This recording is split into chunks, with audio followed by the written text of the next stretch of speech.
group of U.S. executives led by Montana Senator Steve Daines met with Chinese Premier Li in Beijing this weekend amid some strained relations due to tariffs and other issues. This is the first visit to China by a U.S. politician since President Trump took office. Join us now, Shahzad Qazi, COO of China Beige Book.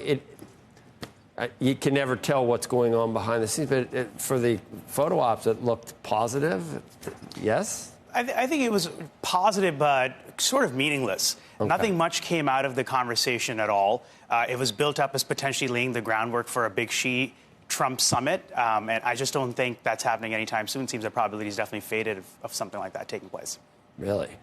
At this point, overall, who is in a stronger position for bargaining in terms of tariffs? Is the Chinese economy? I see good numbers, and I hear the numbers are not quite what they appear to be, and that the United States, maybe it's because I'm hearing from people who live here, that we're in a stronger position at this point to extract what we want.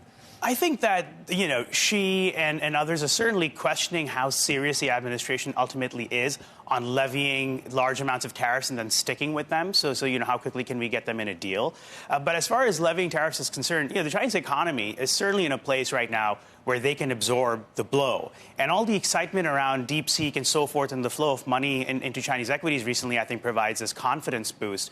So I think, the U.S. policymakers are looking at a pretty confident, I think, and strong Xi. They should keep that in mind in any conversations they have. We just had a conversation with Eunice Yoon earlier this morning, who pointed out that while the readouts here from the Trump administration are that he's going to sit down with President Xi, that may not be the case. That's not in the readouts that they're getting in China, that there is some apprehension around that. And if there is any meeting, that it would have to be on President Xi's terms, especially watching what happened to Zelensky in the White House. That's absolutely on point. I think from the Chinese side, a meeting may take place at the end of a big grand bargain if they can win that. But before that is obviously premature from their perspective. Can China replace any portion of what they'd lose in terms of trade with the United States? I know they're courting other countries. Is that feasible? Not to that magnitude, for sure. I know that they're obviously excessively exporting out to developing countries and creating problems there now.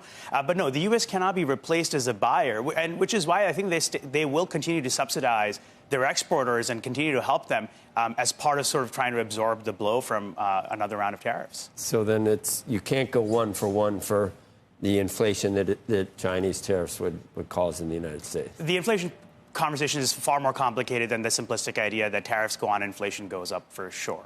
And that it's a tax on U.S. consumers. So in the end, do you favor confronting China with tariffs? There's no question that the idea of leveling the playing field and confronting China is important.